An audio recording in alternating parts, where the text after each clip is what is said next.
ராசி சதய மேடம் நட்சத்திரம் இப்போ தான் புதன் தசை ஆரம்பம். புதன் தசை உங்களுக்கு சுக்கிர பக்தி போய்கிட்டு இருக்கு. வணக்கம் குருஜி, நல்லா இருக்கீங்களா குருஜி? நல்லா இருப்பீங்க, ரொம்ப நல்லா மகிழ்ச்சி இருப்பீங்க. குருஜி, லைன் கிடைச்சதுக்கு ரொம்ப மகிழ்ச்சி குருஜி. ஆமாம், உங்களுக்கே கொஞ்சம் ஜோசியம் வரும். 10ல் புதன் இருக்கிறதுனால, பௌர்ணமி சந்திரனுடைய அதியோகத்தில் இருக்கிறதுனால உங்களுக்கே ஜோசியம் கொஞ்சம் வரும். நன்றி நன்றி குருஜி. லக்னத்தை உச்சகிரகம் பார்க்குது. வாழ்க்கை ஃபுல்லாக கிட்டத்தட்ட சனி திசையிலிருந்து போராட்டம் தான் ஒரு 20 வருஷமா.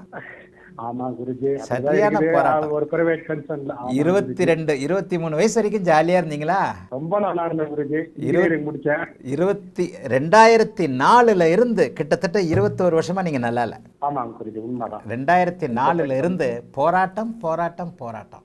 ஆனா அவ்வளத்தையும் சமாளிச்சுக்கிட்டு அந்த கௌரவத்தோடயே இருக்கிறீங்க. ஆமாங்க குருஜி, ஆமாங்க குருஜி. இதுதான் பாரம்பரிய ஜோதிடத்துடைய சுபத்துவ பாவத்துவ அமைப்புகளோட இந்த பலன். உங்களுக்கு டக்குன்னு சொல்லி நீங்க ஆமான்னு சொல்றது தான் ஒரு பெரிய கிரெடிட். என்ன காரணம்? உச்சகுரு லக்னத்தை பார்க்குது. லக்னாதிபதி என்ன இருந்தாலும் 6க்கு 6ல் மறைஞ்சு சுக்கிரனோடு சேர்ந்து நல்லா தான் இருக்கிறாரு.